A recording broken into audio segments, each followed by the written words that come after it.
It's time for everybody to feed themselves. Yep. It's time, and we are on fire. You are correct, Tom. And we have Tom Althouse in the house again, and Chad Cooper. We're excited. We're going to talk about SpaceX, Neuralink. We're going to talk about the Grim Reaper, maybe, narcissism a little bit more, and then mental illness. So thank you both for being on the show. No, pleasure. You guys look great. Thank you. Chad, Thank you. Actually, Tom, let's talk about the Neuralink first, and then we'll talk. Right to the main element. We found something that the other side is very upset about. It's like kicking the hornet's nest. When you address a topic and they all respond in mass, you've hit a nerve. And when you hit a nerve with the cabal, that's a good thing. We found a focal point. We need to concentrate on what they fear most. They're afraid of the Neuralink being reclaimed. And as you said, it's all through the work. So Neuralink has become a battleground. And I just did a show earlier with a guy from London today, and he pointed out that it's a gold rush right now. The Neuralink is a gold rush. Blackrock, you've got Pentagon, you got Elon Musk, you got all these guys wanting to cash in on the Neuralink, but that is my baby that was meant for the screenplay. And if we claim it back, get this. This is the cool part, right? If we get it back, now Elon Musk is saying that it's about helping Alzheimer's patients. Yeah, I said that. It's about helping Alzheimer's patients. When we get it back through the documentary being made right now, when we get it back, we will have it used for a purpose I was given. I felt downloaded for this one. We're going to have a second Nuremberg trial. When I get the influence and have it with you guys, I'm going to have it back by claiming my work. Since the gold rush on it, I will be worth a lot. I will use that influence to influence a second Nuremberg trial. At that second Nuremberg trial, we're going to perfect the Neuralink, and we're going to put it on these guys like Gates and Elon Musk and all those guys that were stooges for the cabal. We're going to use their own memories to convict them. So if they want the Neuralink, we're going to use the Neuralink and convict them with their own memories, and we won't allow them to take it to hurt anybody else at all. So there's so many downsides to it we can talk about later, but take it, guys. And like the movie with Tom Hanks, with Tom Cruise, it's what is it, Minority Report? Everybody's getting to see it because they have all the cameras all over the world. So that's going to be good. And we know about that movie, right? What Spielberg was intending with it. Did we tell you that? You tell me, no, we know. I'd love for you if you don't know. I would love to show you if you don't know. Go ahead, tell us, please. You know, though, don't you? Do you know what I'm talking about? You already know. Oh, we don't have to hit it right now. You told me, but you tell the public because. Okay, all right. Share screen. Here you go. You can tell I'm really feeling on fire now, even though they tried to trash me last night. So many people came through. I was so excited. Here you go. Here it is right here. Pre-crime. Okay. What did Spielberg do? You guys know this one. Thanks for letting me share it anyway, but here you go. So Neuralink, yeah. Okay. So we have pre-crime, Hunt Sedone. This is a newspaper flashing, just like the first scene in our first graphic in Matrix they shot with all my stuff in it, high school, fiance's birthday, everything else in it. So on this one, you have pre-crime, Captain John Enderton, Philip K. Dick's novel. He said he doesn't want, he said before he died, he didn't want anything altering, no one altering his work, right? Don't alter my work, keep it as it is. I want it sanctified, safe. They didn't honor that. Spielberg didn't honor that. So what he does is he puts Captain on the character's name. Well, that's my dad's rank. It wasn't in Philip K. Dick's novel. So he adds Captain John Anderton. Sounds familiar. Then you have, why does Tom Cruise's character, Captain John Anderton, that sounds so weird together, why is he going to be put in stasis? Why is he going to be 302, to put away, right? Because his son dies. Now, Philip K. Dick doesn't have it about a son dying. It's about some newspaper or book he wrote. Captain John Anderton wrote a book. Nothing about his son dying. But again, even though Philip K. Dick, that genius writer, said, don't alter my work, Spielberg doesn't care. He's dead. Wasn't hurt to do it. So he puts in Sean was killed.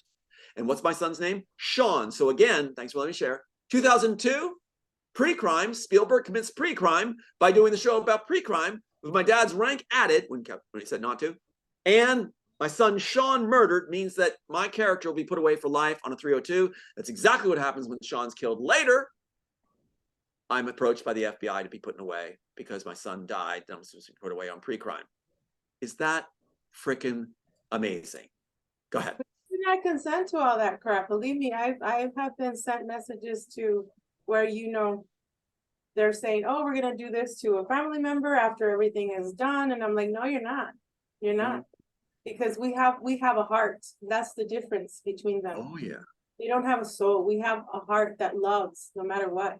So And with our love, we protect our family, we protect ourselves, you know, our pets and each other. That's right. That's what I'm going to say to people is when you're on the good side, you're on the side that believes in compassion and looking up and lifting each other. And the other side's based on all about power. They'll never have a connection. That's a group of narcissists. If you want to actually have like love in your life and beautiful relationships and lifting each other, join the tribe that's right here, the people that actually do have a heart. The other side doesn't believe that's possible. So go ahead. Yeah, and speaking of narcissism, Chad and I had we did a show like about a week ago, and we were speaking about narcissism. And Tom was saying, "Have you ever seen a narcissist when he's ready to be put to death? You don't want to be around." That's what Tom was saying. We don't have to be around because you know we've already tried to help these people, so they have a choice. But Chad, also, I would like to hear a little bit more about that, about the whole Neuralink thing in a little bit, but let's go to the narcissistic points of view with mental illness or without. Chad, take it away. Thank you. Okay, yeah. A lot of that I was going to separate and not, so it's hard to talk about it all together. Tom, you're frozen, so I just want to make sure Tom's still with us. And yeah, with the Neuralink,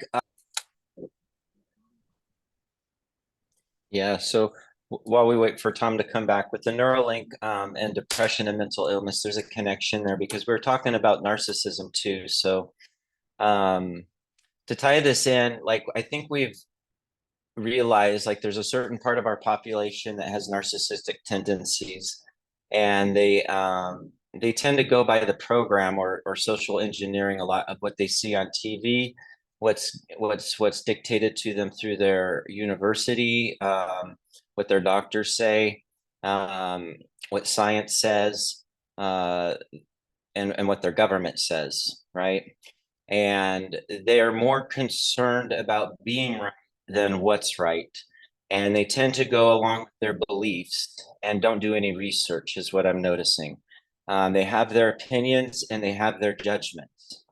Now, when it comes to mental illness, I have this woke side presenting to me like medication, because I've discovered once I decompartmentalize and unlayer everything and I get to the hardwiring of what I'm dealing with, there's an underlying depression that I've had my whole life. So since it runs in the family, you know, brothers and sisters, it was pointed out to me that I also need to get on medication. And I agree that I have a depression. I've been trying to get things going and struggling.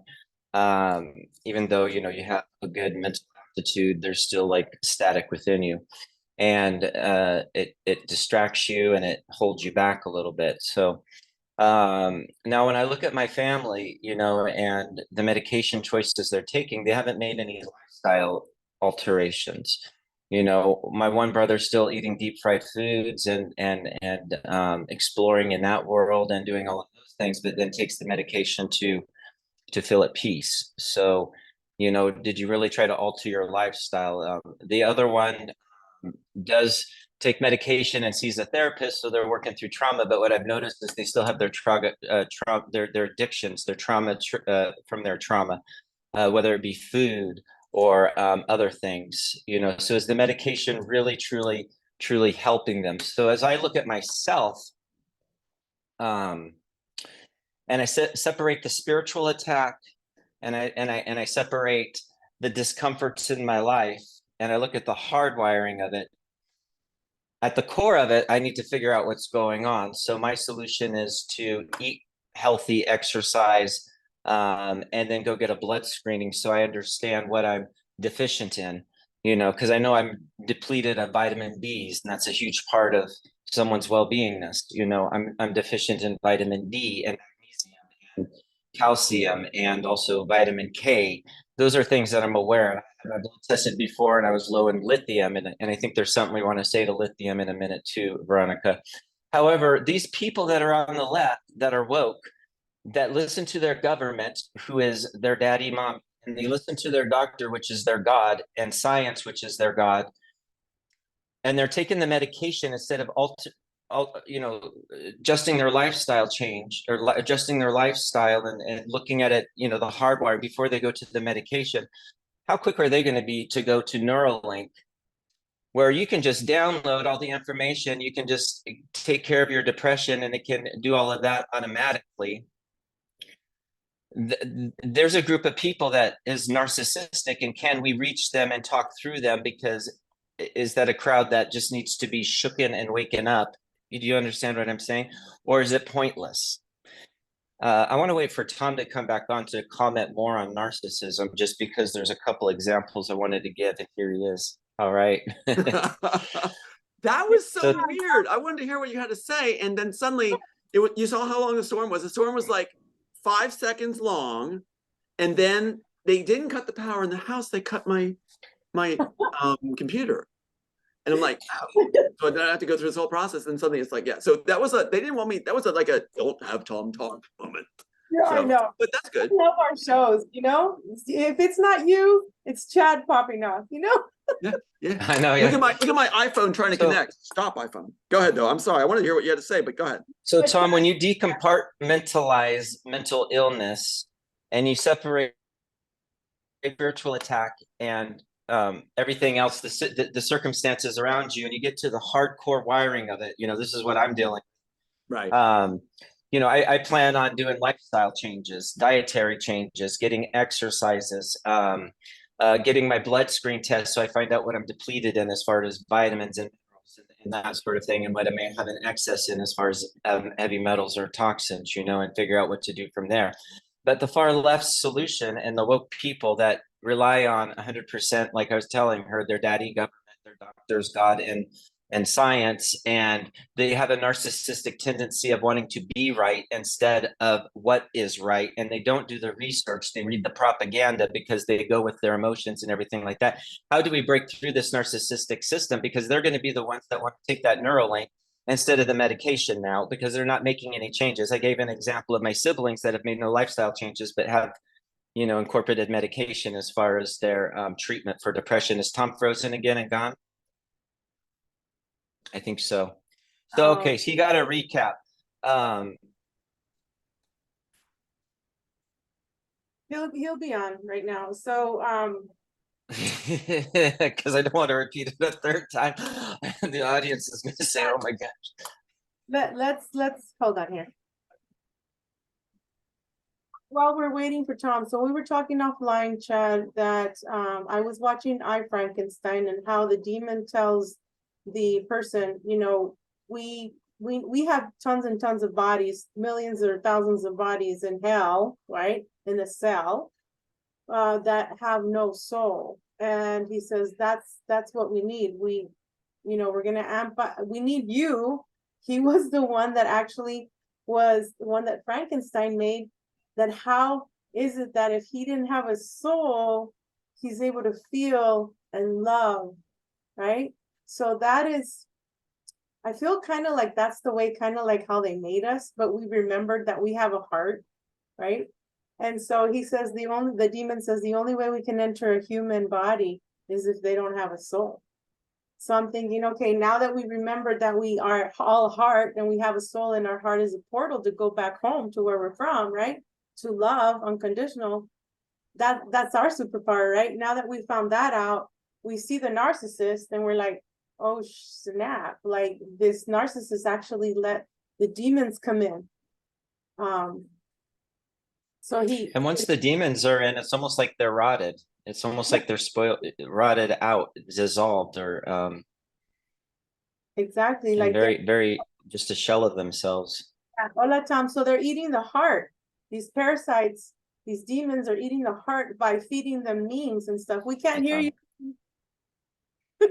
Hello, big ears. We see you though. Hello. Yeah, I hear you.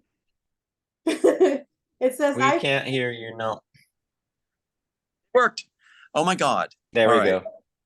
I'm using my phone. This happened before. Whenever we're talking about something really Neuralink, they will cut internet. They will turn the lights out on other people. They will shut off the first the internet, like the link. Then they'll shut off the whole internet system. Then they'll shut off the phone. So I'm with you right now. But we didn't give up, did we? We didn't give up. No. We're not. So Tom, What I was saying, like somebody like myself, when I discover I have hardwiring issue and I need to cure depression or something, I will make lifestyle changes. I'll make dietary changes. I'll add supplements if I need. You know, dietary is the primary function to get in the proper nutrition. I'll exercise.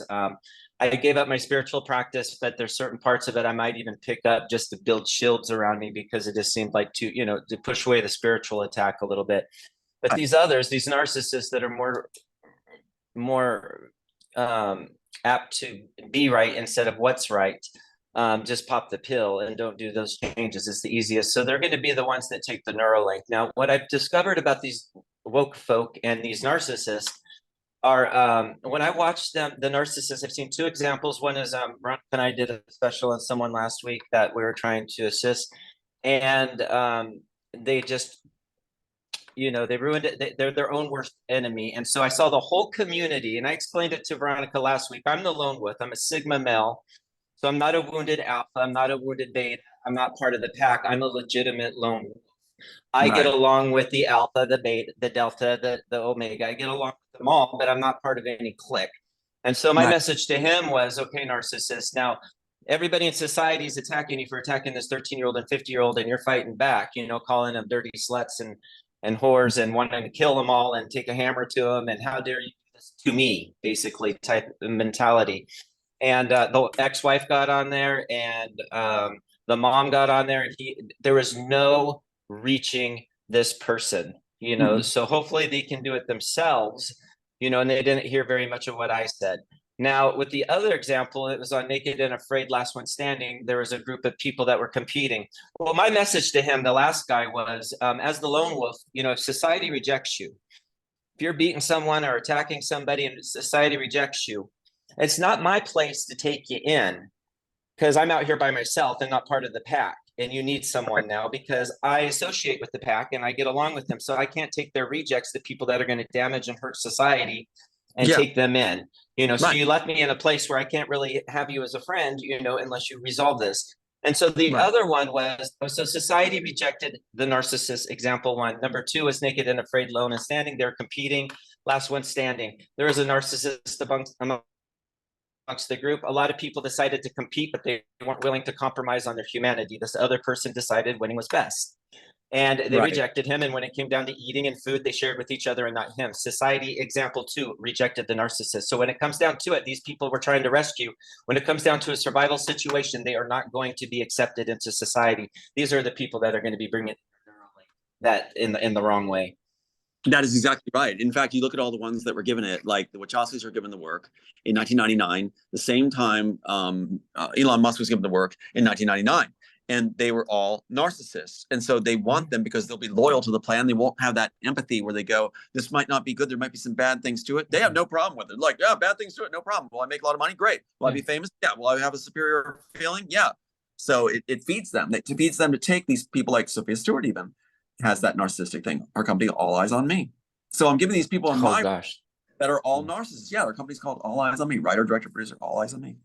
So it's like, that's what they get, these extreme people that don't succeed because they don't have good people skills. And then a narcissist, number one thing, is going to accuse the empath people of being narcissist. It happened last night. The cult leader said I was narcissist, and it's like, wow, you're the one with the little group here. So everything the narcissist says to you, they're talking about themselves. Everything they tell on themselves. It's like, whoa. That is exactly right. Every thief thinks everybody's a thief. So tell me more about what you think I am. Yeah, seriously. That's what my sister was like that, where the true narcissist was there all along. We always spoiled her. I would even build sand thrones for her on the beach so she could be, Queen Julie. And it's like, I always did this, for her. So my role was to meet her narcissistic need to hide the ugliness she felt for herself. And so therefore she has a feeling of superiority. And when it came to the congressman buying her off, the FBI congressman, it was an easy deal. All these rewards and everything, she eats it up. But you cannot, like I said, you cannot talk to them. Sure. They'll just rage. There's no reasoning with them. But when it comes to their death, there's this whole thing that talked about it, was fascinating about when people come near their death.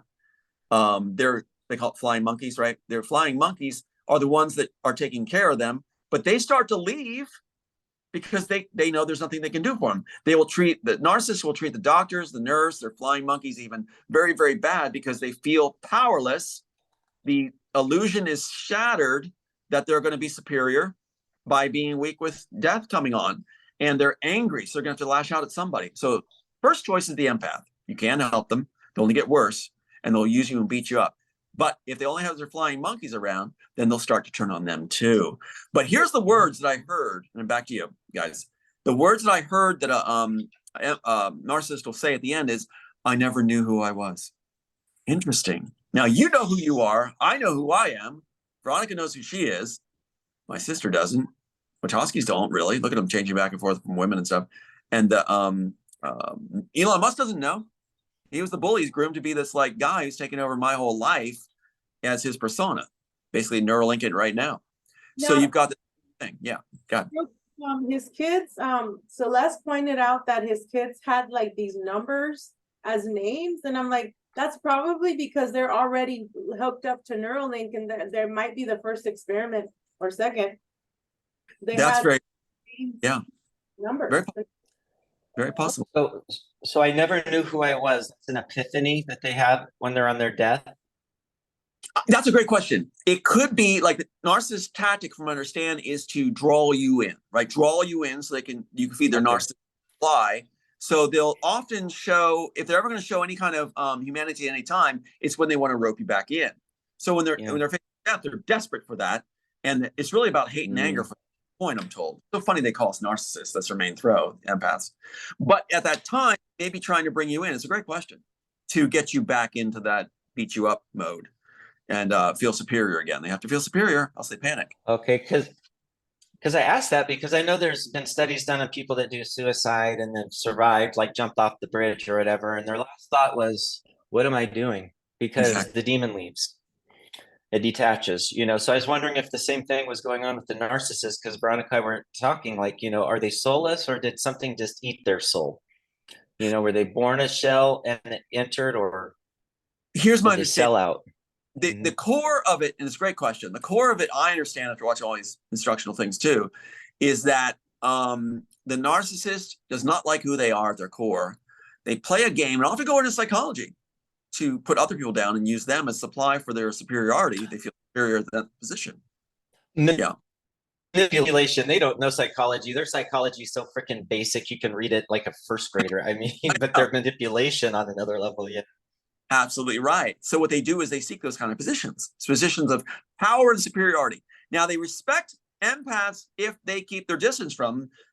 They can't fathom that anybody would not want them in their life, that they wouldn't that we wouldn't be subject to their harassment, things like this, because they feel they're superior. They want to keep that mask going on the superiority.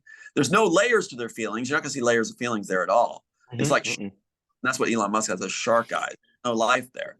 And so that's when the hole, you see that? Yeah. But I do see though in them, they what? They have to get that supply fed of that they're superior. And they know it's a monkey game. Okay. And when we don't feed that, they get very angry. Empaths see through. We can see through the game and the mask. We can see beyond the mask. That pisses them off. They want everybody to be. Yeah. I feel like I was blessed in a sense because I had an abusive life, but I had like mommy, daddy, Santa Claus, and all that stuff up to the age of 5. When I see a narcissist and I detect things, they have full-on upstairs tantrums, and I see them get angry and they get flushed in the face, and it's like a flip of a switch. Yes. And something happened to them in their babyhood stage, and they won't listen to you as an adult when you're talking to them because they don't understand you. The baby can't hear you because it doesn't know language or can't understand what you're saying or doesn't want to. I notice the same with adults that do 2 packs a day, and you're trying to do hypnosis on them. They'll fold their arms, they act like a baby and turn their back, and you ain't gonna, you know what I mean? It's an infant, and you're like. You're absolutely right. Narcissism is basically an addiction to needing to feel superior, and it has to be fed. The drug is people acknowledging their superiority. And that's why the cabal exploits this by offering them rewards and positions like they did with Sophia Stewart, Elon Musk, and the Wachowskis. Fine examples right there. They're all narcissists needing their supply of superiority when they failed at everything they did. So they're hiding from the ugly failed by being groomed and positioned as superior. Heaven help us if Elon Musk ever gets to lead. He's not our savior, but that's what they're trying to groom him to be, or look like to us. He's supposed to come across. They're now saying that he's the face of God. They're now saying that he has the face of God. Unbelievable. It's plastic surgery, of course, but yeah, he has the face of God. And Yeah. He's also I real quick, Chad. He's also saying that you have to, that he was talking about Jesus and how you have to go to him. So he's now being used the church for the church as well. Mislead the church into being his flying monkeys. You're right. So you're going to see a lot of church believers being put into the role of being thugs for Elon Musk. They're supposed to yell and scream at anybody that doesn't think Elon Musk is God's right hand. And so that's what they're doing, is now they're recruiting a new force, Christians. He's also mafia. He's also part of the space mafia. Remember when we were sent you guys that video of dark journalists and how the mafia got tired of getting told what to do, of getting orders, and they're like, you know what, as crazy as this may seem, and this was during the JFK stuff, and I think this is what JFK was going to talk about too, part of the UFO file. They found out about the, we'll say, alien races or the people above the dome and their weapons of mass destruction, and the UFOs that are actually done by the DOD and the Navy and all that crap. So they're like, we're tired of getting orders, taking orders, and now we're going to invest. And that's where Marcone came in with Donald Trump. So you have whole it's a whole confederacy. The cabal is unlikely bedfellows and ladies together who have had an agreement that they're going to get this one world order, and there's a certain protocol that's going to follow. They've been falling apart in the protocol because those of us that have been speaking up, that actually know what's going on and not allowing the noise to distract us like we're doing, has upset their cart. And so now they're tearing at each other, which is what, Chad, you're talking about. The narcissists will turn on each other. They'll turn on their own flying monkeys when they no longer feel have the empaths to be superior over, that we've gotten away from them. We're getting away by reclaiming the neural link now, and it has thrown them into a tizzy. They are losing it because they know I have the rights to claim it back, and I'm working with beautiful, amazing people to do this. Right, you guys, right? Every time we do an interview. So now they're losing it, and they're not sure what to do with Elon Musk. They're actually thinking about canning him, because I just learned today, too, in this other interview, that he was rescued when he was going to become bankrupt and everything and lose everything. He was rescued. Some the group swooped in and allowed all his stock to climb, allowed him to have position. He was a D player. He failed. Just like the Wachowski said they had to pack their bags and leave Hollywood, and failed as writers. Again, they swoop in, give them the work. And so that's how the cabal works, with failed people. They filled their ranks with failed people, where our front lines are pristine and amazing. So it's like, yeah, it's pretty wild. I want to talk about Elon Musk too, and segue into what you're talking about. I want to comment on the narcissism too, because when I get a vision of it, I see it as like a very thin line, but as big as the Grand Canyon, opposite ends of the spectrum between self-love and self-idolization. It's almost, and there's a very subtle difference, because that's what I get drawn to them for, is I'm mistaking it for self-love, because they're so about themselves, and so I get drawn into them, that way. But somebody with self-love would have just the same amount of charisma, in that sense, and draw you in equally too. Now with Elon Musk, I mean, when I see his like Twitter picture, it's a cross between Iron Man, Mighty Mouse, Superman. That's kind of what I see in his profile picture that he's trying to emulate and everything that they're trying to do with him. But I'm glad you're bringing him. What's that? An Astro Boy. Oh, probably, yeah. I see the Mighty Mouse or Superman. I see all these things that they're trying to do, like with the way he's posing. I don't know. I don't visualize. I can't bring it up. It's been so long. I'm glad you're bringing him up, though, because I did comment one time to you, and because I was frustrated because you do interviews. It's important to me that words connect. So I hear everything people say if I have to listen to it 5 times. And then I realized not everybody's like that. So I got to loosen up a little bit, because I stopped watching somebody that was interviewing you, because you'd done interviews with them talking about Elon Musk, how he stole all your personal, information and intellectual and all this stuff, and is basically wearing your image and stuff like that. And they were talking about having a crush on him. And I'm like, what the hell? I'm like, I couldn't stand it, but they said it to you the last time we were in it. I saw you because you were in an interview. And I said, okay. And you worked through it and talked about it, and everybody's human, we just need to hear it. And she needed to hear that too, like who he was and that he's wearing an image and stuff. So I appreciated that. It taught me a lesson not to be so judgmental right off the bat, but it just kind of threw me off when they were talking about having a crush on somebody that stole all your property. And so, Yeah. But you have that empathic heart where you just ignore all of that and you just see right through people and their flaws, and everything smooths out. So that was good to see. Pointing out too, that's a good reminder too, because a lot of times in the interview, like if I'm very silent about an answer, that usually means I don't really agree, but I don't want to insult the host. And so I just, if I shut up, then it's usually like, no, I'm not going to say anything, not going to disrupt your program, but I just won't answer. With me, you can. It's really funny. Yeah. Really The disruptor. Ice cream and flavors for, popsicles, but that's about it, But the thing is, like what you said about Elon Musk, yes, what really struck me, one of the things that struck me recently was, I don't know if you saw this, but him claiming that at 5 years old and 6 years old, he just couldn't stop the creativity flowing in. And I do want to address this real quick that you brought this up, because that's me. At 5 years old, 6 years old, I couldn't stop the creativity flowing in. And here's the question that was brought to me too, and I want to pass this on. If Elon Musk had the same thing I had, he's claiming it, then where's all his notes and all his work and all his conventions and all his film screenplays ideas and those sketched out even things at 5 years old, trying to write down little codings for the piano on music? Where is it? If he couldn't turn it off, the only way I could turn it off or get a break from it was to write it down. So I had masses, if you look at my bookshelves, masses of ideas to the ceiling from my life. Where's his work besides my stolen Neuralink? Where's his, if he's going to claim my 5-year-old, 6-year-old start of can't stop the thinking, just couldn't turn it off? Show us the work, buddy. Show us the work. I had to write it down. That's the only way I could get free for a moment. Like in math, right? Show your work. How did you get the answer? Well, I just got it. That's what I just said. I just love to have a show where we go face to face. I would love to have Sophia Stewart go on one. She won't do it. We've invited her many times. She won't do it. The Wachowskis, they're not going to do it. They couldn't talk about what the stuff means. They couldn't do it. Let's invite Elon Musk to the show. Yeah. Invite him. You want to Elon Musk? We're game. We're here with Tom Althouse and Chad Cooper.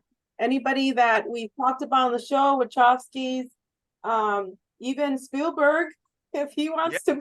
Stillsberg. Spielberg, yeah. He knows everything. Who else? Let's invite your sister Julia to be on the show. Who else are we gonna? Oh, well, you'll need to turn. Mel Gibson, Keanu Reeves. Let's get them all on here. Let's get that lazy face actor Mel Gibson on here, and that guy Keanu Reeves. Every single line with a question mark. Every single line with a question mark. Yes. Yep. Well, that's how. Hi, I'm Keanu. Keanu, yes. Do you know what's going to cause them to crumble in the end here? Is when people are passing around, of course, spreading around, and people catch on that Elon Musk is just a face, like I was going to be a face. He took my place to try to mislead everybody as if he's going to be some kind of savior. No, neither of us were. But the thing is that when it comes to the claiming of intellectual property back, right now, sure, he may have a patent, but we have the published copyrighted proof preceding that patent. Now, what's interesting is we can cause a cease and desist, we're told. But also, if we go ahead and launch a case, we can do this. Depositions, discovery immediately. We want depositions of Elon Musk that's going to be recorded, videoed, and broadcasted for transparency for the public. He will settle his butt. I don't want to think of his butt. He's going to settle right away. Right away. And that means we do control how the tech is utilized if the settlement's properly worded. That's pretty cool. They won't get by video deposition of Elon Musk. Because you know what he's look like? A moron. He's going to be trying to explain Neuralink. I'll be like, what are the bad situations or bad sides of the Neuralink? And you can imagine what's probably going to be there, unless they try to coach him differently. He's not supposed to say anything bad. As a face that didn't create it and being given the work to steal, he's not allowed to say anything really bad about it. Now, they may change that up now for him to try to prove me wrong. But on deposition, he'd probably go, there's wrong with it. It's all good. Anything you have is a delusion, which a narcissist would say to an empath. Yeah. You know? One of the bad things that it's gonna cause, unfortunately, is death. Death Oh my is God. not only physical death, because that chip might get stuck in the brain somewhere or in the hand, or wherever you want it. It might just get stuck, causing people to die. Another thing is the death of the heart, the death of the childlike heart. That's what they want. Right. You just hit something so important, Veronica, so important, because it will ruin spirituality. And I mean this. There'll be blockers in there where you can't feel your faith, whatever your faith is. You won't feel it anymore. You will have that one world order, one religion, because the Neuralink will ensure that. As soon as you take the Neuralink, you take what they call the mark of the beast. You really do. And here's another thing they're going to bring up. I'm glad you brought these up, guys. Is that the Neuralink will be used for punitive measures. And you probably heard me say this before, and I want to keep echoing this. They're going to come to you, and I like this illustration because it's horrifying, but we need to reveal it about the bad of the Neuralink. We got to stop it. So what they'll have is the state will come to you and say, I don't want to traumatize you, Veronica, with this anymore, because you've already shared you went through some real hell. But Chad, if you could be my guinea man for this one. Okay, Chad, they come to you and they say, Chad, we're concerned because you're having great ideas and you're bringing things forward like the two of you are doing. We're concerned for your safety and your well-being. We don't want you to hurt yourself. So to stop you from doing harm, we're going to have to take your Neuralink. But don't worry, we'll give you medication to help you adapt with the loss of body functions because you've been dependent on it, and your memories it's going to shock you. You're not going to know who you are. You'll be disoriented. But the medication will help you calm down in the transition of us taking your Neuralink, and you won't even remember loved ones' names. You won't remember cherished memories. And they're going to do this, and it's pretty maniacal. They're going to say, why don't you take about a half hour, as if they're being benevolent, take about a half hour, Chad, and we'll be back. And you try to pick the memories you want to try to hold on to. And then we'll go ahead and do the procedure. We'll give you that time to try to pick memories you want to hold on to. Talk about horror. See? But the replicas with Keanu Reeves, they still have a choice to whether they sell it to Chad saying, hey, Chad, you can only keep, go ahead and tell us which memories you want. They're not going to honor it. No, they're not. Never, because they will take and erase the memories just like in the movie Replica. Exactly. Now watch the horror. Let me build on this. So the other thing they're going to do is they always go after your children, don't they? Child services and everything else. Here's the future of child services involved with the whole military complex, industrial complex, all of them. What they're going to do is they'll take your child in front of you, child services, and in front of you, they're going to pull their Neuralink out. Now, they've been dependent on their whole lives, young people at this point. So they'll pull that Neuralink out, and you're going to see your child lose bodily functions, wet themselves in front of you, and get disoriented and scared. And they're going to be the ones comforting your child while you're restrained. And then they're going to say, to the child, the child's not going to remember your name. They'll forget who you are with the Neuralink pulled. And they're going to be the ones that'll take care of the child. And they're going to have Neuralinks they're going to put in that'll be replacement Neuralinks for them because you've tainted them, they'll say, so that the child will have this starter kit, basically, which will be the state's Neuralink basic program. And they will also give you what they call iMother, the movie. There you go. There you go. They're going to give. What better way? Yep. Right. It's get homogenized children of the state. We're back to Hitler's plan, back to the Lebensborn. So that's exactly what's going to happen. So that's what I'm trying to tell is the warnings of this. It's really, really, really, really bad. But Elon Musk never says anything bad about it because that's why he's given the work and that's why it was taken from me. I am the father of Neuralink. I don't take that with great pride, but we can still use it for good. And I'm saying the second Nuremberg trials, and I don't care what people say about it being done or not yet. I haven't seen it yet, so I'm going to institute it. I can make sure this heads up, and I want some good people on our council to make sure it comes. You guys are invited to help make sure it's checks and balanced. I mean, I don't think there's any accident we met before all this transpires because I am looking to form a council. The whole thing in the Immortals, that they copyright the Immortals title, right, is that in the future, beautiful minds from cross disciplines, like I said, will come together and will form a think tank, but a council. So we won't have a presidency. We won't have any kind of parliament. We'll have a council of people that are empaths to make sure, check and balance on ourselves, to make sure the innocent are protected, that things are fair, and there's fair treatments. It'll be a council. And they put that in Matrix, the council, which was in Immortals. And that's, I'm glad you brought that up because I've been a part of that council, and when they came in and one of my memories, which is actually in two other people's as well, I was already a part of the High Council and they took my memories. So we're going to reinstate that council again. We got Chad, we got Tom, hopefully Celeste and whoever else wants to join us, you know. Absolutely. That Yeah. will keep the check and also keep it free. And there will be very much a hands-off thing, but also making sure if there's crimes against humanity, there are links used on them. And the beauty of this story too, just maybe think a beautiful idea for a screenplay is that how it translates to real life, that we help each other get our memories back. We help each other through the interactions that were kindness and love, which I feel for you guys so much, and I feel from you guys so much, and so many. We help each other get our memories back. Yep. We help each other. And that's what's in the original work too. In the original work, the Trinity counterpart helps the Neo counterpart remember what matters. He says, think on what matters. Now, they won't tell you that in that scenario I gave you where they pretend to be benevolent and say, we're going to give you a half hour to pick memories and we're doing this for your own safety so you don't harm yourself. No, Trinity in the original screenplay, The Immortals, tells him, think on what matters. I'll be here with you through it. That's why she goes with him to the Machine City to use the memories to find the dome. So it's all there. And you know what I just found out today? It was given to me. The Cabal put a no-touch rule on me recently. It's been about 2 weeks now, a no-touch rule, right? I've been relaying this. We couldn't figure out why I had a no-touch rule. It got quiet, except for the monkeying with a computer today. That's just playing with bells and tools. But what happens is a no-touch rule is instituted. Here's why, and it's pretty chilling. It's not for my benefit. It's not to save Anna and I. It's because we are considered assets. As you know, we've talked about this, assets, as you guys are, assets. Because I'm considered the Oppenheimer of the worst tech, worse than the atomic bomb. So they want the guy who's the creator of the worse than atomic bomb to be preserved so they can extract what's further, because I haven't shared anything about it, which I do have right here.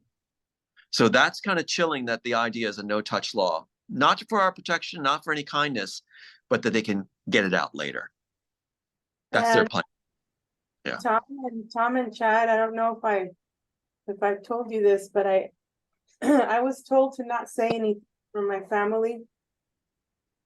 But you just mentioned Oppenheimer. And so my great-grandfather, Francisco Bartolini, was the right-hand man of Napoleon. We're from Corsica originally. Full-blooded Italian, married Mosot, full-blooded Spaniard, my great-grandmother on my father's side. And he was sent to, we think, he was sent to Los Alamos.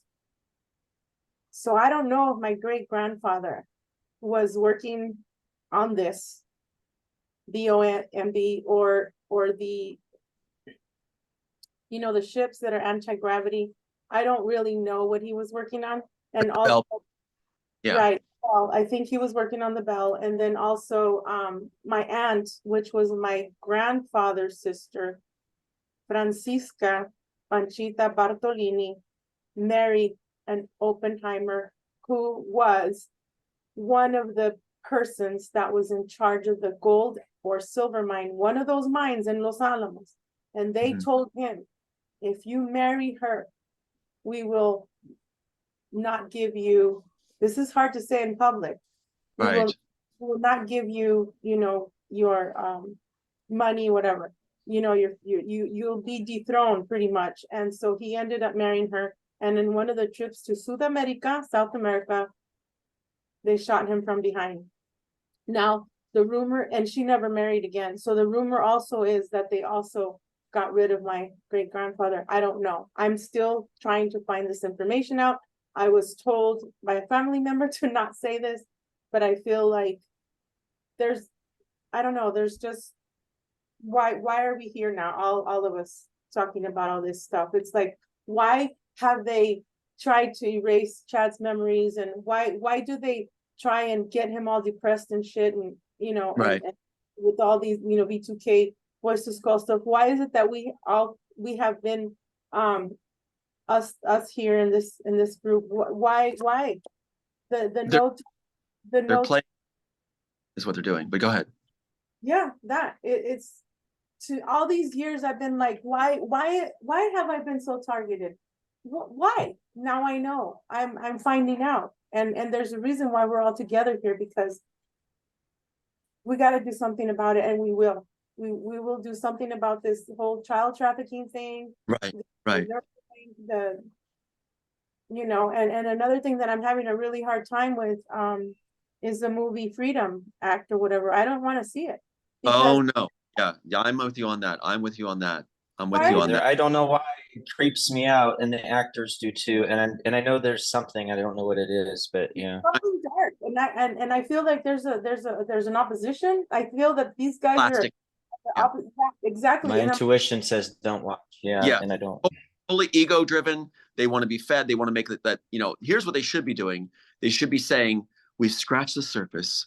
These kids need help. What we saw just horrified us. We want to help any other studios get more work out to get the word out. We want to help others get the word out. Instead of saying, it's our work. We did it. Yes, we saved them. And we keep hearing the story. There was one Mexican boy that came across the border and he went to the studio, and I decided was going to help or not. I decided as a hero, I'd go help him. And then we went to save his sister. And what it's not telling you is the agencies actually are the ones that are doing the most damage in this country, and hundreds of thousands of kids are being trapped in this country. It is a cover story for the agencies to direct their attention away from their wrongdoing to make it look like they're heroes while we focus on other countries. If you want a real sound of freedom, focus on trafficking in America where the agencies are involved and not paying off failed studios, angel studios that failed and went bankrupt, to go ahead and profit off it, and with a religious right, and Disney involved, to go ahead and make it a propaganda piece to cover what's really going on. These kids, it's not helping them. And they say Disney held it and then rejected them. We need it out because Disney let them go. Disney held on to it for them, just like they held on Oblivion for Joel Silver. And when my case was thrown, they let Joel Silver have the work. That's not Disney rejecting Joel Silver or the work. That's Disney holding on to it for Joel Silver, just like they held on to it for Sound of Freedom, people. See? And then he turned it into part of their marketing mode.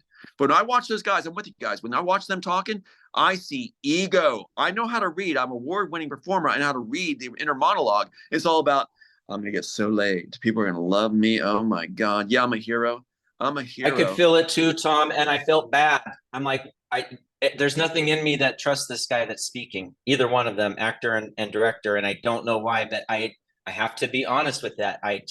They creep me out every time I hear it. Thank you. That's what it was. And I'm so glad Veronica asked that question, because I wanted to know your... Empaths smell a narcissist miles away, and these are narcissists frothing off the harm of children, and they've actually covered up for the agencies. They are a cover over for the agencies. And then we're supposed to go, well, if you don't support Sound of Freedom, it means you're not caring about child trafficking. They're doing some good by getting the word out. No, they're not.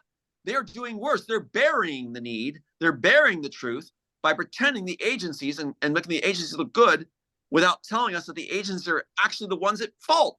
If you want to free the children, rebuild the agencies. There was another, like real quick, this other interview I had done. I said, watch for the agencies to free maybe one child or 20. Yeah. They picked one out of one or two. So now they picked this idea of some Mexican kid that goes to some studio, and they couldn't even cross. We couldn't go over the borders. CIA, we couldn't, FEMA, we couldn't go across the borders. Then what are you doing in Ukraine? You know? So it's like, yeah, they can cross the borders, and yes, they cross the borders, and yes, they destroy sovereignty, and they don't give a flying monkey's bottom diapered butt over children being trafficked because they're part of it. Mm-hmm. I know, I've got my contacts. So your senses, guys, were totally on spot and point. And then we're supposed to be shamed if we don't hold up these clowns that are saying, we're the heroes. We did it. We saved it. You know, they tell the same story over and over. When a narcissist tells the same story over and over, like with a plastic style and only very simplified version. When I tell you, I tell a lot of details. When they tell it, it's like, this Mexican boy was taken across the border in another interview. This Mexican boy was taken across this Mexican boy was taken this Mexican boy was taken across. They're reading a script. That's why they'll accuse us of doing that. No, we're alive and vibrant when we tell our story because it's from the heart. And we see this too. We talk about it. We go, and these children need our help. We don't see that, do you? You don't hear that, do you? You don't hear the cracked voice. You hear, and so the children, yeah, we did this and we did this and we saved them. It's almost like they're pushing a kid behind them, going like, get back, I need my stardom. Get back, I need my stardom. They're too ugly to look. I need my makeup face on there. Not you. Get back there, kid. I want to be on here. And I saved kids and I am so cool. Where's this part of it? we need to get out there and save these kids because so many of them suffer. We did this work. You wouldn't believe what we saw. We need everybody, all hands on deck. If we can help other studios do this, let's do it. Let's get the word out. Let's do it because we just scratched the surface. If you got a studio, we'll support you and help the money we got to go to your project too, because we need to have everybody get on this. Instead of, we did it. And anybody that says that it should be done beyond us are just liars and thieves because we already took care of it. Done deal, nothing else to see here. Agencies get away with it. And behind the scenes, you fill our bank accounts. Guys smiling on the camera, they fill our bank accounts because we just did what the agency won, a cleansing project to make the agencies look good. It's wrong. It's like the song "We Are the World," you know, when the singers came together. Now, this whole Mexican boy thing reminds me of the new movie that came out, the Beetle one, the one with the beetle. Now they find Mexican Marvel. actor. Okay, so it's actually like a little boot thing, you know, a little thing to go there. And then also that Cavill actor.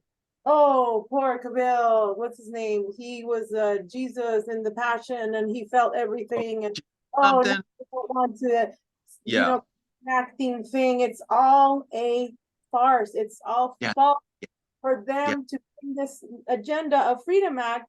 And you're right. They're look at me, like you said, I saved the kid. Well, what about Jude's? What about St. Jude's? What about the hospitals?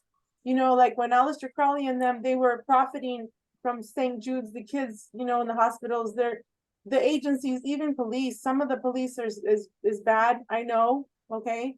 CPS now that's under another name.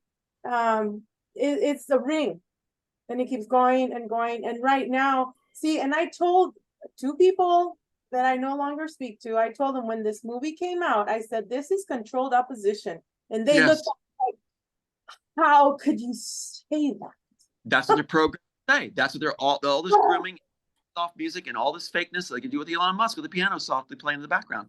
It's all made to program. These people keep falling for this programming. It's insane. It's insane.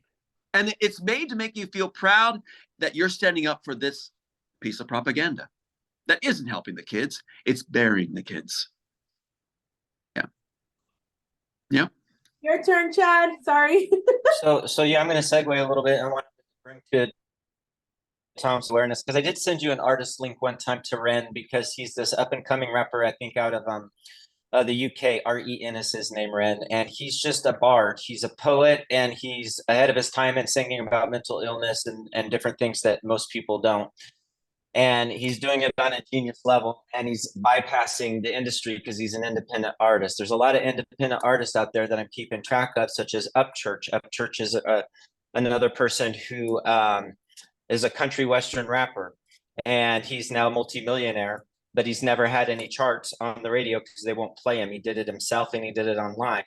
But now what they're doing, okay, is all these artists, I'm seeing them come out and they're having to defend themselves because even though they succeeded and they've made their own, now they're being infiltrated. So a comment that somebody made about a murder that might have happened, and now that family's coming and suing them. At the same time, the mother's coming and suing him and was trying to steal all the properties. At the same time, all the narcissistic haters kind of come in and attack you like, oh, you think you're so special. Well, who the heck do you think you are? You know, and I mean, they all, but I see everybody coming at them and I'm like, it's infiltration time.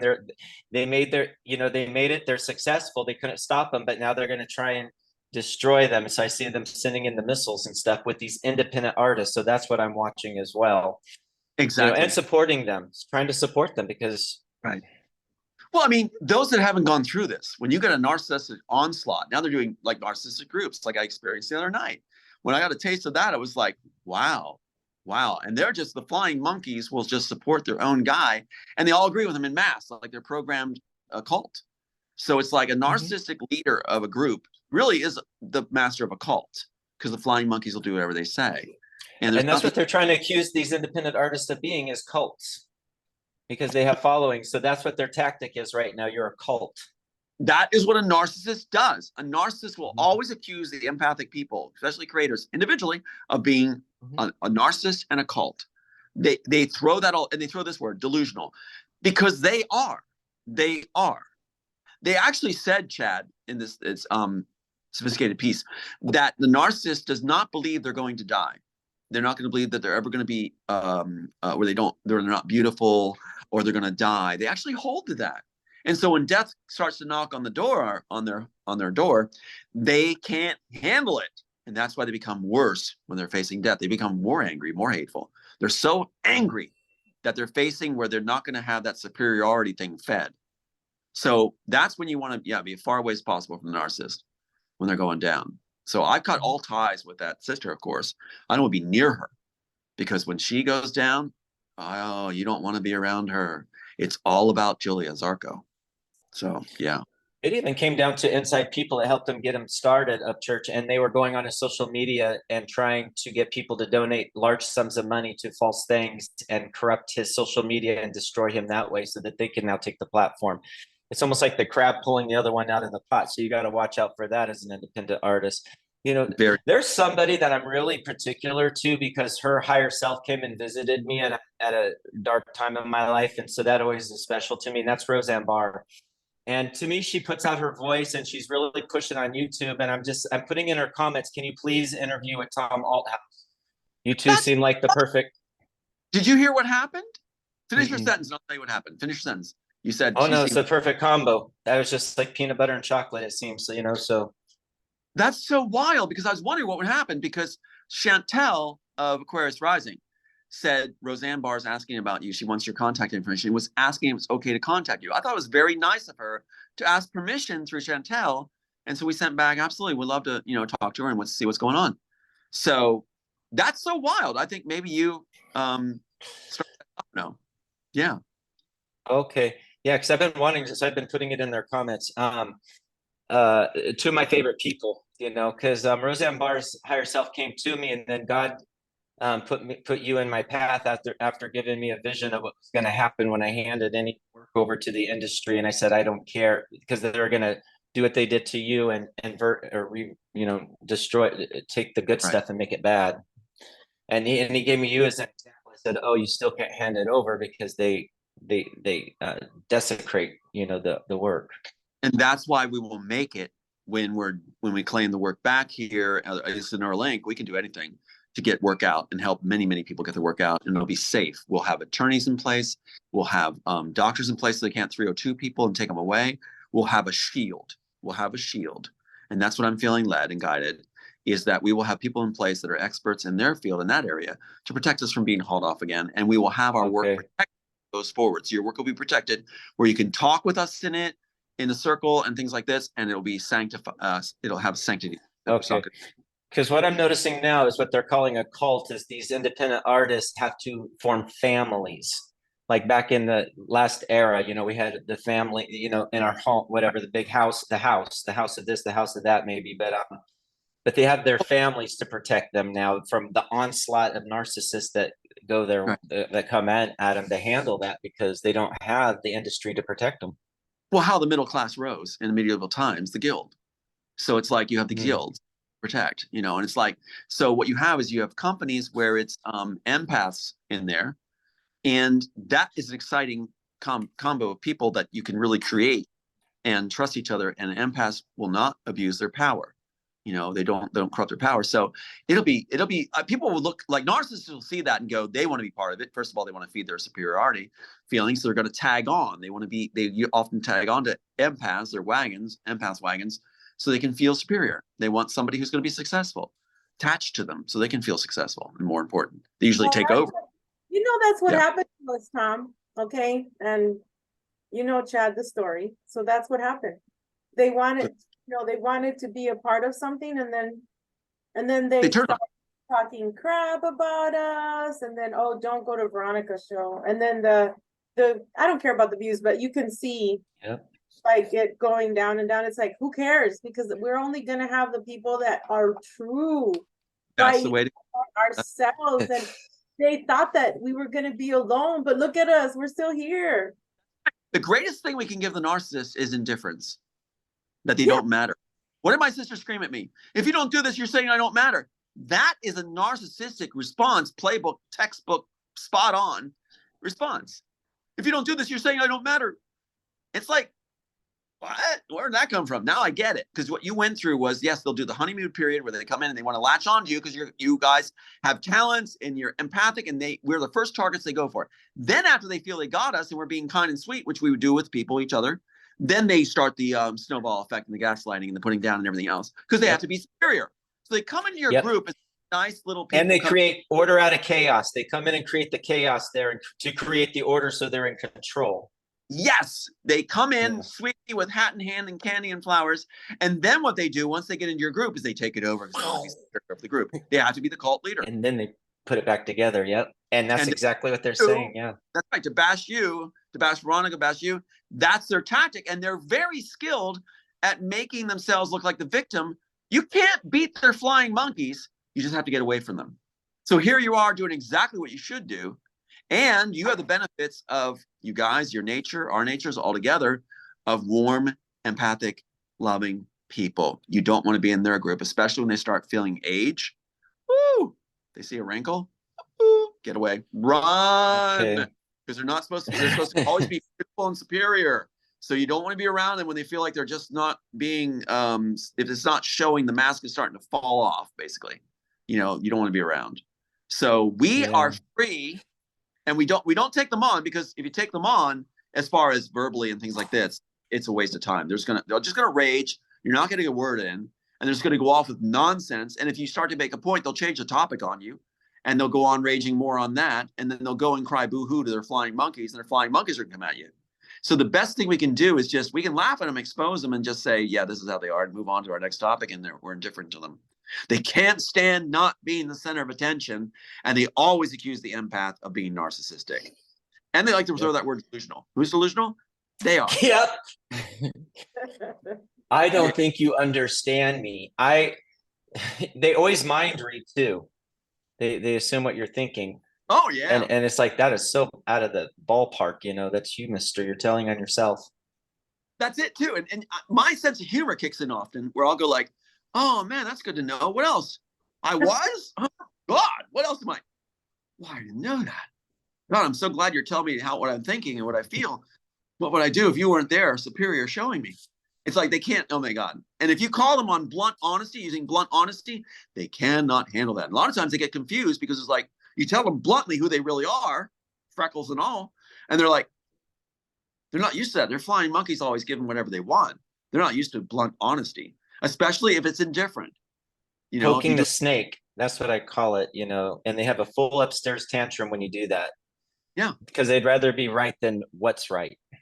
Oh yeah. And you could turn the tables. I mean, if you want to entertain the narcissist, if you don't have a way to get out of the room with them, one of the things you can do is like this, in a very indifferent tone. You can say like, you know, you shouldn't feel bad that you need me to feel better about yourself. And, you know, even though you have that club foot or that freckles on your nose, or, you know, that inferiority complex, you don't need to take it on me. It doesn't mean anything to me, you know, but why don't you just take care of that? One of the things they love to say to you is, get some help. It's like they love that line, get some help. They did that last night. Their cult group said that, get some help. That is somehow the main thing a narcissist throws, like their key statement, which is so stereotypical, so repetitive. But the last thing you'll hear them usually say is, get some help. Or if they're a Christian narcissist, they say this, I'll pray for you. As if their prayers, it's like, oh my God. And a narcissist responds like, get this. Get this. So when they say that, you probably heard this before, when they go, I'll pray for you. That's their door closer on the argument. I'll pray for you. And I go, I don't want your prayers. And they actually go like this. They can't imagine a world where they're not superior, and you don't, you know, I don't need them. I got lots of good people that pray for me. You can keep them. I don't need them. I always tell them that too. Don't pray for me. I don't need you to pray for me. It's always in there. I need prayers where they come from the heart, not angry prayers, you know, needy prayers. So yeah, but that's what I've been groomed for. I have to face down one of the biggest narcissists ever that knows they stole the work. And that's why we just hit something. Oh my God. This is so cool. Why do they pick narcissists to steal the work? D players. Because a narcissist will never give up the arguing it's theirs, because they need to be right. So they do. It's smart that they picked failures that are narcissists to take the work, because a narcissist will never give in an argument. And they'll talk about nonsense. You hear Sophia Stewart, when she's actually talking about Matrix, she's talking about stuff like Frankenstein's member. That someone just showed me that where she's saying Frankenstein's all about his, the other word for member. And I'm like, really? What? And so she just goes on rambling, because for the narcissist, it's about having the floor and being right and never giving up in the argument. Never. So that's why if you say to a narcissist, well, we can agree to disagree on that. Like, what? Acknowledge my superiority. If we say that to each other, we can agree to disagree on that. We're like, cool, let's get the milk and cookies. That was awesome. You know? Yeah. That's funny that Do you you mentioned think- Frankenstein. Because sorry, real quick, because I was, I mentioned that I watched the movie I, Frankenstein, and then Adam Sandler yesterday has this new, he's so dumb. I'm like, just to get my mind off of things, but there are some things I do not agree with. But anyway, yesterday it was the Halloween one, Dubois or something, right? And he has like all these like masks, costumes, but I find it interesting that when I'm not going to spoil it, but they use the word Frankenstein, and when they say Frankenstein, and then that person that's in trouble, which is his mom in that case, takes off and nobody can see where that person is. The word Frankenstein. That's so weird. Look at these. There's something happening where the divine is showing us synchronicities and giving us clues that we're going to make it. We're going to make it. The other side is more scared than us.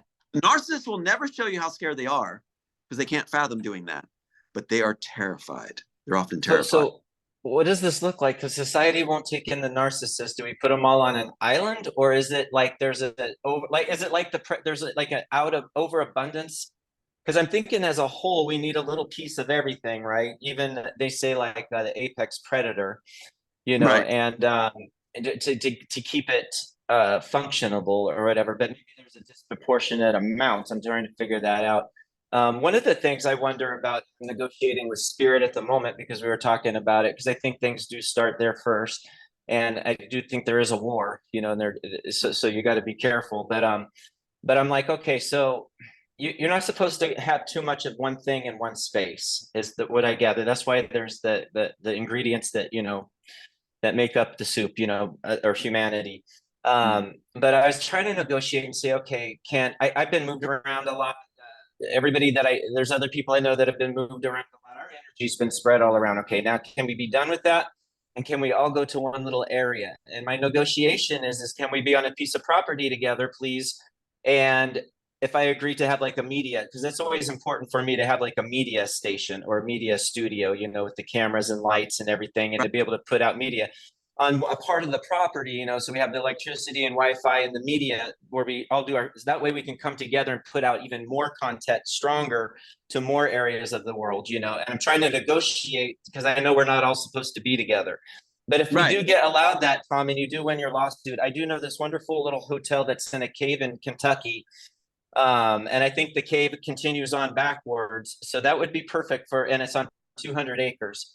I was just watching the program because now the FBI has opened the files about Hitler. And it was exactly what's in the screenplay, The Immortals, that he did go to South America. They have the forensics show that now. And finally, they've admitted it. And that's part of the reason the screenplay was taken too, is that's what it was saying. Right. And that's why they're bringing Man in the High Castle to try to prove they're right, like a narcissist proving we're the ones who said it. So it's like now it's coming out that that's common knowledge and the forensics are showing it and they're releasing that. So we're in a different transition. But I'll tell you the one thing I was thinking as far as a narcissist and how the comic mind goes. One of the things I was thinking was, I wanted us to go to the stars and the space and everything else. And they put that with Elon Musk also, having help us because he only put the rich on Mars. And he'll say that they're the ones funding the programs. They're the ones who get to go and the rest of us won't. Well, here's the deal. He's kind of got it right. I was thinking that you announce after we're done and everything, and we have the influence, and just think how rich we'll be. We have the influence. We'll win the game to get rid of the game, money game. So you tell the narcissist, phrase it the right way. We're going a space program. We're going to start colonizing other planets. We're looking for anyone who wants to come on, but you have to be superior. You have to be this amazing person that just like, you're better than anybody else. We want you to sign up right now to join our space program, and we're going to get you on the spaceship. We can fit about I know where you're going with this. 3,000 narcissists. We can get you on there, and we'll ship you out, and you can start a whole Forget colony. the island. Yeah, like that. We're going to ship them to the moon. Yeah, they'll go on their little journey. And what's funny is the narcissist will buy that usually. And so their little spaceship's going to go on this little hyperdrive, whatever, and the future, you're going to have this like, bending time wave warp drive. And so we'll be actually going by them and waving to them when we're going to the next planet after they've been out there a couple hundred years. It's like we'll be passing by their ship going, hi, bye. Yeah. That is so hilarious.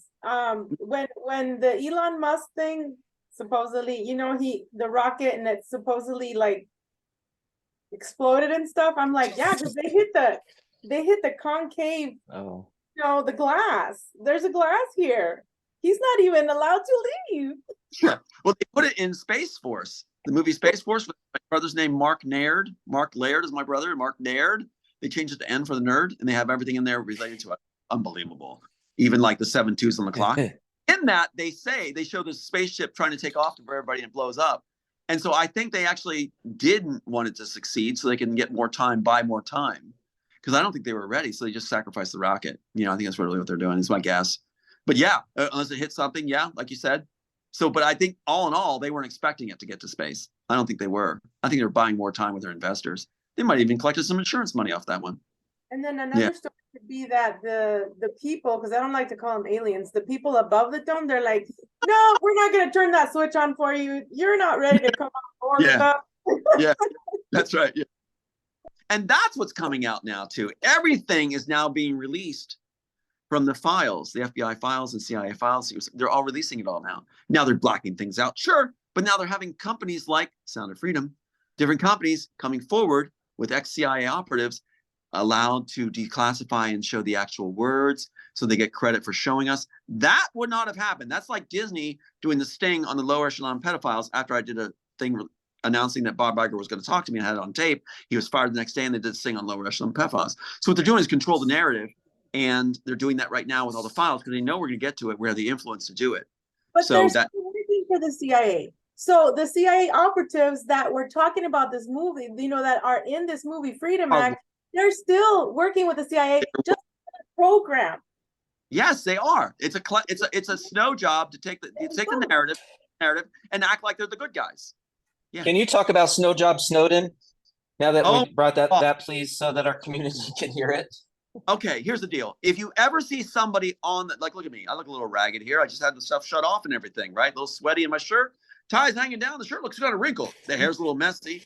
That's me on my budget. Anyway, so the thing is that Snowden in Russia, how come he looks so perfect? He's got like the total makeup ready. The cuts, if you know editing, which is very difficult. If you do 5,000 edits, right? 5,000 edits on your piece, that's expensive. And if you do smooth edits with the music matching, that's hard instead of jump cuts. And he does this stuff where it's like, it is fantastic, well-lit shots. Somebody is spending a fortune grooming Snowden to act like he's this whistleblower. He hasn't told us anything. He told us our phones are tapped, things like that. He hasn't told us anything. He is a snow job for the agencies. He's a snow job for the agencies. Yeah. I can tell you more than Snowden, and he gets all the media attention. Once the mainstream media gives you all the coverage, the soft piano play music and all that stuff, the grooming, it's not the real deal.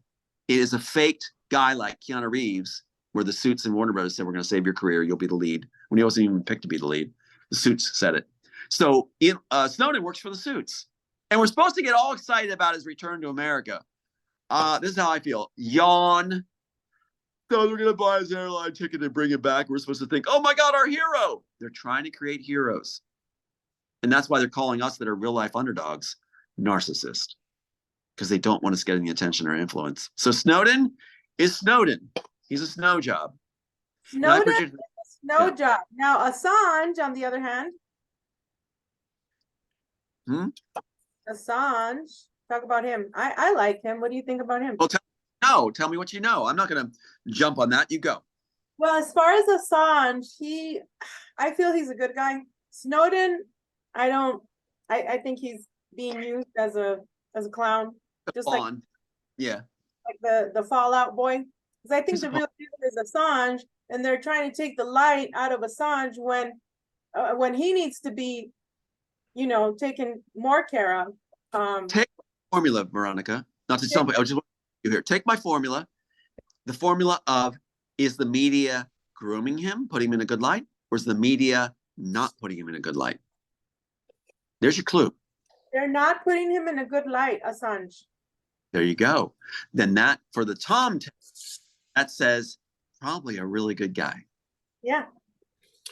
Like with Snowden, what I get a sense of is kind of Mel Gibson, because he kind of appeals to the right, as if I'm the rebel of Hollywood type, and yeah.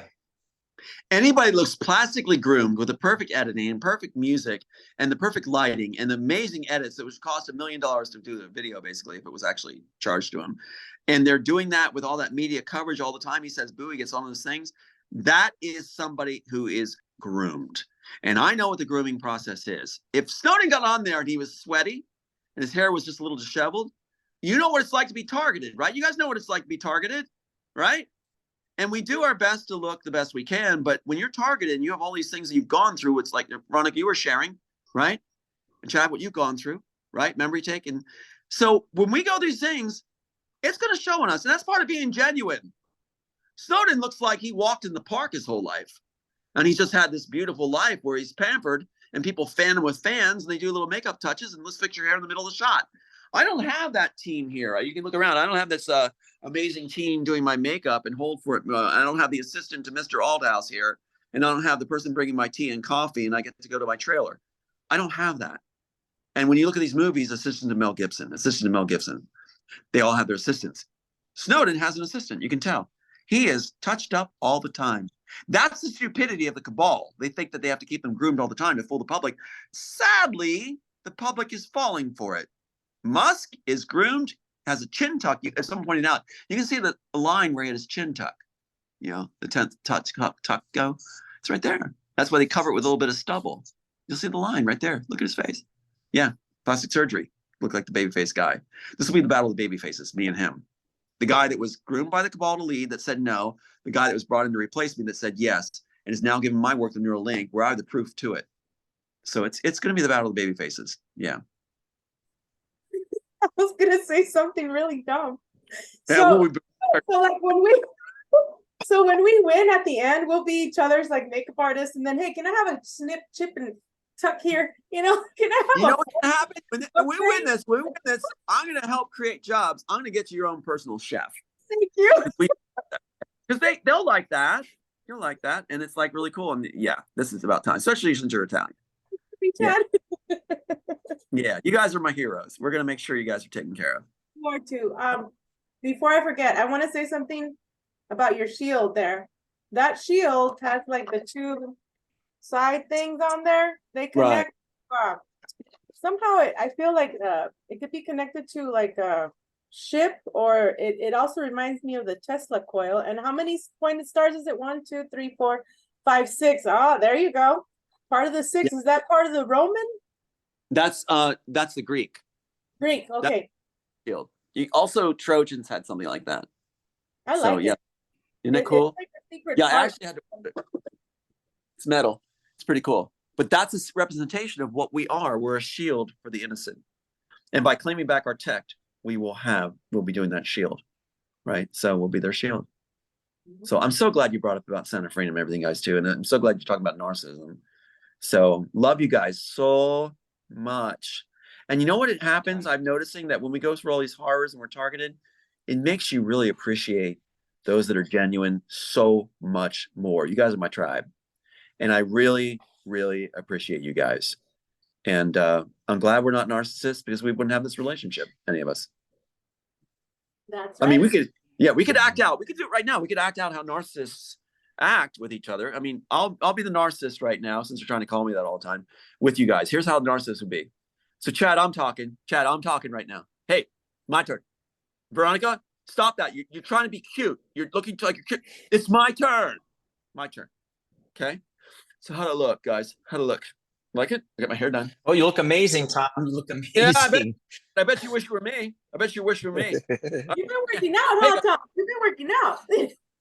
Yeah, I'm working out. What do you mean by that? What do you mean by What that? are your numbers, Tom? How many people's viewing you? Wow, that's so impressive. Awesome. Wow. You know it. Hey, how many people love you, Tom? Oh, does everybody love you? Gosh. You watch me in the future, Chad, man. You watch me in the future. I'm going to have the whole world on a string. Yeah. Uh-huh. Gee, I wish Okay. I could be you. See, there's an empath. You're such an empath. I love it. You know what? You know when I was acting that out, even though I was kidding around, I felt empty even in the performance. I felt empty. It really felt hollow. Even in the portrayal and the joking around, it made my chemistry change where I felt empty. You know what you reminded me of? That actor, you know that guy that comes out on the Fokker family, that actor when he has Robert De Niro? Robert De Niro? No, the other one. Where he wears like a fake mustache and then he has his own gym and he hits everybody with the red ball. Yeah. What is his name? God help it. I know you're talking about, though. I know you're talking about. Yeah, he was in Meet the Fockers. Yeah, I know you're talking about. Because he has that scene where he wears a Speedo and he gets all pumped up for it. That one, yeah. Yeah, I know you're talking about. Isn't that crazy? But that's the attitude they carry, and it comes to their work and shows who they are. And it's like, when I did that, I felt a disconnect even in the performance. And I was like, let me wrap this up so I can actually get back to loving my tribe. So it was like, I don't know if that helps, but I wanted to illustrate something where this is how these guys are. It's all about feed their narcissistic need. And they accuse us, like you said, Chad, and Veronica, you too, they have to accuse us of being narcissists because it takes the eyes off of who they are. They don't want their mask revealed. Because an empath sees right through them. So their first defense of empath seeing through them is accuse the empath of being a narcissist. That's what they do. They accuse you before you reveal them. Basic 101 cave mentality. Yeah. Anyway. Well, that felt weird. Anything else you all want to say before we go? Chad, anything? No, I'm good. Thank you. I think we covered everything. Yeah. That's an empath's response right there. Ask a narcissist that. We go like 2 hours later. Yeah. Thanks for having me. All right. Love you guys. Thank you, Tom. Talk soon. Love you. Awesome. Very cool.